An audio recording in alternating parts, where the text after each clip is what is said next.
Shalom Bapak Ibu yang dikasihi oleh Tuhan kita Yesus Kristus. Dimanapun kita berada saat ini, kita tetap bersyukur karena kebaikan Tuhan terus kita rasakan dalam setiap kehidupan kita. Pada pagi hari ini saya akan membagikan firman Tuhan bagi kita semua yang terambil dari Yohanes pasal 19 ayat 30. Berkata demikian: sesudah Yesus meminum anggur asam itu, berkatalah ia, sudah selesai. Lalu ia menundukkan kepalanya dan menyerahkan nyawanya. Di sini Yesus mengatakan sudah selesai, bukan berbicara tentang penderitaan yang dialami. Dia disiksa sampai ia disalibkan di atas kayu salib. Bukan itu yang diserukan oleh Tuhan Yesus. Bukan penderitaan yang dialami sudah selesai, bukan. Tapi yang dia serukan adalah suatu kemenangan. Ia menyuarakan suatu kemenangan yang terjadi di atas kayu salib.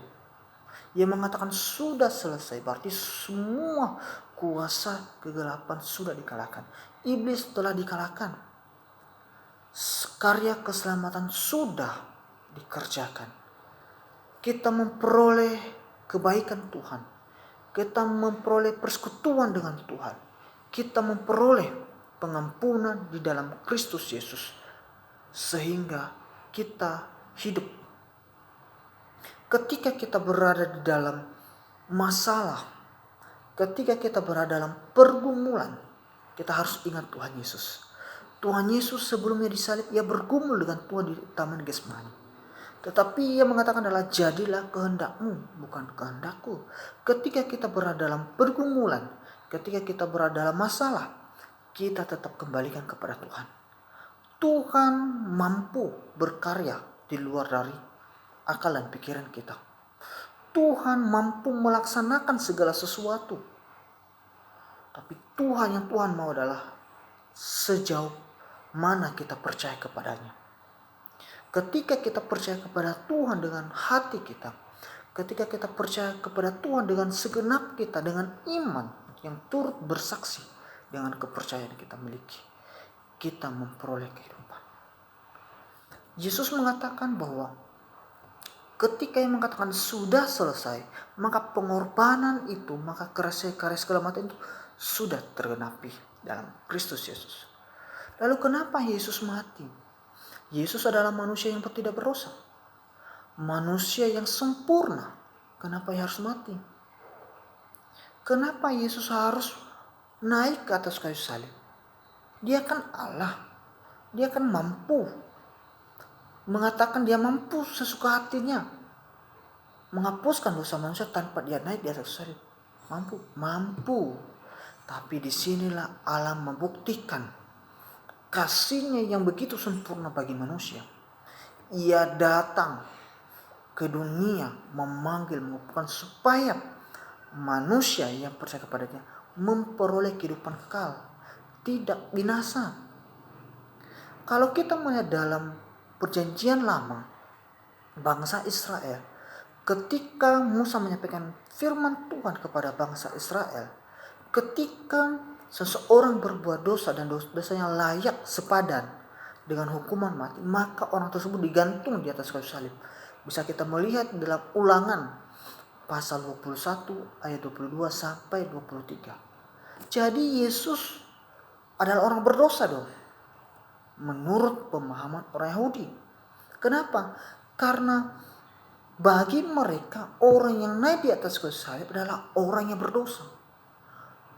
Ada orang yang naik di atas kayu salib adalah kutuk bagi orang Israel, dosa yang tidak terampuni. Tapi Yesus datang untuk naik ke atas kayu salib. Dia disalibkan. Ia mati karena menanggung dosa saya dan dosa Bapak Ibu. Dosa kita semua. Semua manusia, tidak ada yang luput dari dosa. Semua berdosa. Lalu kenapa Yesus mati? Inilah seperti yang saya katakan tadi. Ia membuktikan kasihnya.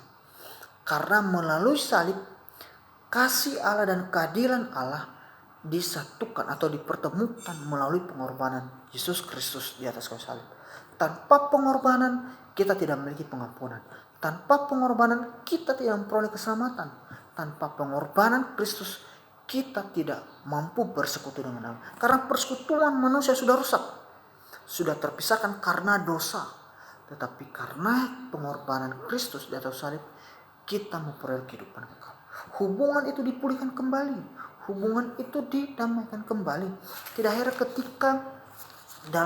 ketika Rasul Paulus mengatakan dalam 2 Korintus pasal 5 ayat 21, dia mengatakan, dia yang tidak mengenal dosa telah dibuatnya menjadi dosa karena kita, supaya dalam dia kita dibenarkan oleh Allah. Dia tidak mengenal dosa. Dia adalah Allah yang sempurna. Dia adalah manusia yang sempurna. Dia tidak memiliki dosa. Dia tidak ternoda. Ia mati di atas salib karena cintanya terhadap saudara dan saya. Bagaimana cinta saya dengan Tuhan dan saudara? Sudahkah kita membalas kebaikan Tuhan? Kita tidak mampu membalas kebaikan Tuhan. Yang Tuhan mau cuma satu, yaitu hati kita. Yang Tuhan mau adalah hati kita kepada Bapa, hati kita kepada Dia. Bagaimana kita mengorbankan hati kita, mengorbankan waktu kita, mengorbankan harta kita, mengorbankan tenaga kita untuk memuliakan nama Tuhan. Jadi Bapak Ibu, ketika kita berada dalam masalah, ketika kita berada dalam pergumulan, jangan menyerah. Tuhan Yesus sudah mendahului kita. Ketika kita berada dalam masalah COVID-19 ini, yang begitu menakutkan, yang begitu membuat seakan-akan manusia tidak berdaya, seakan-akan Tuhan melupakan kita. Tapi Yesus sudah memberikan contoh bagi kita.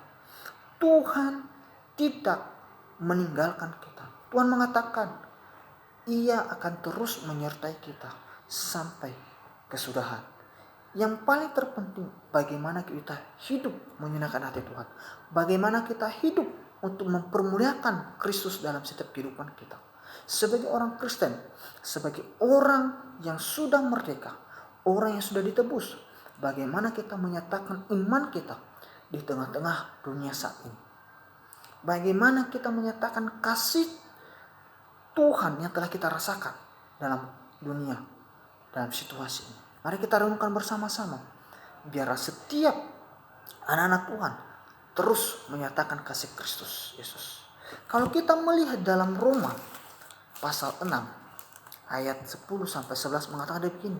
Sebab kematiannya adalah kematian terhadap dosa satu kali dan untuk selama-lamanya, dan kehidupannya adalah kehidupan bagi Allah. Demikianlah hendaknya kamu memandangnya, bahwa kamu telah mati bagi dosa, tetapi kamu hidup bagi Allah dalam Kristus Yesus.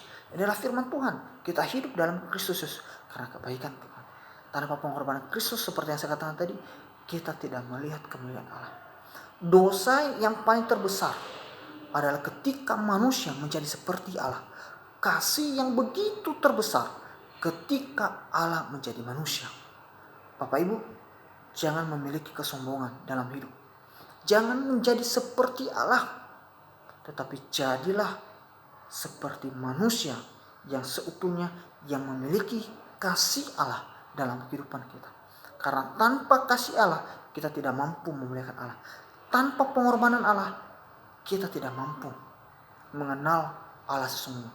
Karena dalam kematian Kristus ada pengharapan. Karena di dalam kematian Kristus ada kemenangan. Masalah boleh berlalu, tetapi keselamatan itu terus nyata dalam kehidupan kita. Tuhan Yesus memberkati kita semua.